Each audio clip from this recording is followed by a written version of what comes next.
पति का वकील पत्नी से क्रॉस करते समय किन किन प्रश्नों के जवाब लेना चाहता है या क्या क्या प्रश्न पत्नी से पूछे जाते हैं। यूँ कह लें कि अगर इन प्रश्नों को आपने पूछ लिया और आपको प्रश्न के जवाब आपके हिसाब से मिल गए तो समझो कि पत्नी बुरा फंस गई। तो अगर आप भी 125 दहेज जैसे दुनिया भर के मुकदमों में टॉर्चर हो रहे, परेशान है, फर्जी केसों में झल्लाए हुए हैं, तो इस वीडियो के माध्यम से आपको थोड़ा सा सुकून ज़रूर मिलेगा। और आपको बता दें कि 125 का जो मुकदमा होता है उसमें आप देखते हैं कि आप कमा 10,000 रहे हैं, लिखाया 50,000 जाता है। माने सरकारी आदमी को भी पीछे छोड़ दिया जाता है। एक बिना काम काज का व्यक्ति या ये यूँ कह लें बिना सरकारी नौकरी वाले व्यक्ति को की इनकम इतनी ज़्यादा दिखा दी जाती है। अब सवाल ये भी है कि अगर उसके पास इनकम इतनी ज़्यादा थी तो भैया तुम छोड़ के आई हो, तो ये भी तो एक शर्म की बात है। अब तुम ही कह रही हो कि इनकम 50,000 है, 60,000 पर मंथ है। सोचो कि जब 50,000 60,000 पर मंथ वाले व्यक्ति को तुम छोड़ के चली आई तो गलती तो आधी तुम्हारे अंदर ही होगी, कमी तो तुम्हारे अंदर होगी। अब ये साबित करना पति का काम। अब कैसे साबित करें, इसके लिए ही यह वीडियो। देखिए, क्रॉस करते समय किन किन प्रश्नों को आप पूछें पत्नी से कि उसका सारा का सारा झूठ सामने आ जाए, कोर्ट के सामने आ जाए, पर्दे से बाहर। पहला सवाल, शादी कब हुई थी? छोटा सा प्रश्न है, साधारण प्रश्न, शादी कब? दूसरा ये, आप दोनों पत्नी से सारे सवाल मैं बता रहा हूँ, गिनती करना आप करना हूँ। पत्नी से आपका डिस्प्यूट पति से आपका डिस्प्यूट कब से शुरू हुआ और किस बात से डिस्प्यूट शुरू? देखिए, पति पत्नी में विवाद दो ही चीज़ों को लेकर होता है। एक तो बहुत कम कारणों में सास ससुर होते हैं। सबसे पहला कारण मैं आपको बता दूं, या पति एडल्टरी में होता है या फिर पत्नी एडल्टरी में होती है। ये सबसे पहला कारण डिस्प्यूट का होता है। दूसरा ये कि आप एकदम से आलसी पत्नी हो, टॉर्चर करने वाली हो और लोगों को पसंद ना करने वाली हो, दुनिया भर का ये कर देना वो कर देना ऐसा, या फिर बहुत पैसे वाली हो, यानी बहुत पैसे वाले घर की हो ताकि घमंड उसके कूट कूट के भरा हो। ये तो डिस्प्यूट कब से शुरू हुआ, किस वजह से शुरू हुआ, ये सवाल ज़रूर पूछें। तो वजह वो बताएगी और आप देखेंगे कि वजह कहीं दहेज वाले मामले में कुछ और बताई रहेगी, इसमें मुकदमे में कुछ और, यहाँ वजह कुछ और बता देगी, तो फंस जाएगी। 340 की कार्रवाई उस पर बाद में हो जाएगी अगर आपने उसको साबित कर दिया। तीसरा सवाल या चौथा जो भी आप काउंट करें,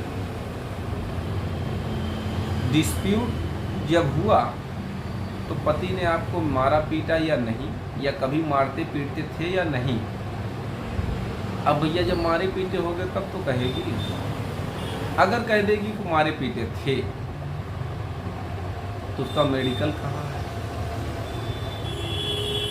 दूसरी बात ये, चलो मारे पीटे थे तो आपने क्या उसमें 125 में दिखाया मार पिटाई? अगर आपने कह दिया कि नहीं मारे नहीं थे, मारे पीटे नहीं थे, तो फिर गई क्यों? सवाल आगे का रिजल्ट मैं बता रहा हूँ। फिर गई क्यों? भाग के क्यों गई अपने मायके? आज तक क्यों रह रही हो मायके? दूसरी बात, अगर मारे पीटे नहीं थे तो FIR में तुमने मार पिटाई क्यों दिखाई? इसका मतलब तुमने गलत मुकदमा कराया। मतलब ये कि फंसती ही चली जाएगी। तो यह क्रॉस एग्जामिनेशन में अच्छों का भूत भाग जाता है। सॉरी, नेक्स्ट सवाल क्या पूछना है आपको? आपने भी तो कोई मिस्टेक करी होगी। कहने का मतलब हाथ दोनों हाथ से ताली बजती है, एक हाथ से नहीं बजती।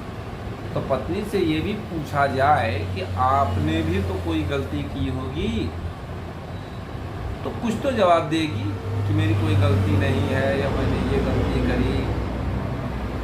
पांचवा या छठवा जो भी है, आप एक सवाल और अच्छा पूछें कि क्या मायके वालों के कारण या मायके वालों के कहने से तुम अलग रह रही हो।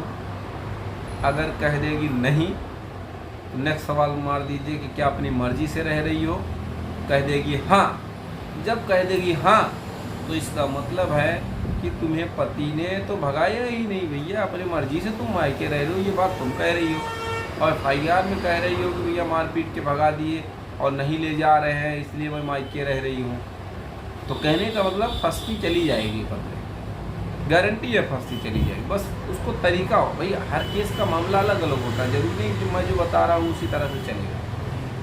हर वकील का दिमाग अलग होता है, हर वकील साहब का एक अपना तौर तरीका तजुर्बा होता है भैया। यहाँ पे देखिए क्रॉस एग्जामिनेशन एक तरह का आर्ट होता है, ये केवल ऐसा नहीं कि मैं ही सब कुछ हूँ, मैं जो बता रहा हूँ वही सब कुछ है, ऐसा बिल्कुल नहीं। नेक्स्ट सवाल आप पूछे,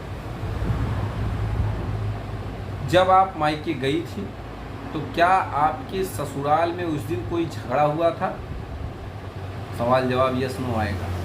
किसके साथ गई थी, कैसे गई थी। मायके आप किसके साथ गई थी, कैसे गई थी। बस से गई थी, ट्रेन से गई थी, भाइयों को बुलाया था, कैसे। जरूर कुछ ना कुछ निकल के आएगा, क्योंकि अक्सर FIR में या 125 में लिखाया जाता है मार पीट के घर से निकाल दिया। अब निकाल दिया तो तुम हवा में वो थी, गई नहीं हुई है ना। और जब मार पीट के निकाल दिया तो कोई शिकवा शिकायत भी नहीं की, साल भर मायके भी बैठी रह गई, उसके बाद तुम FIR करा रही हो, इसका क्या मतलब है।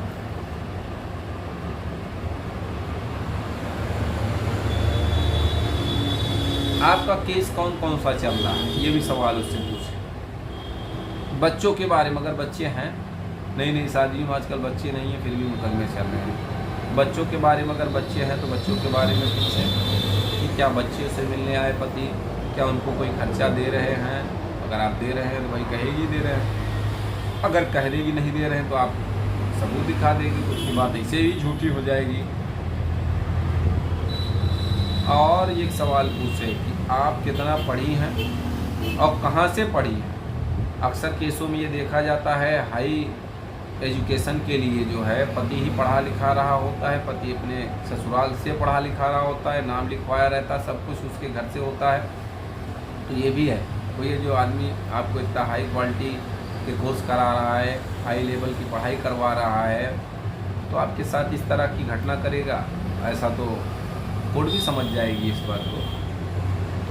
पहले कहीं जॉब में थी या वर्तमान में कहीं है, अगर प्राइवेट है तो सीधे ना कहेंगे। अगर आपके पास उसका कुछ रिकॉर्ड है तो आप कोर्ट में ज़रूर दाखिल करें। और एक ज़बरदस्त, आपका पति आपके साथ रहना चाहता है, क्यों नहीं जाना चाहती है। अगर कह देगी जाना चाहती हो भैया चल सीधे उठाओ चलो, और अगर कह देगी नहीं जाना चाहती हो तो भैया नहीं जाना चाहते तो तुमको मेंटेनेंस किस बात की, काहे का मेंटेनेंस की।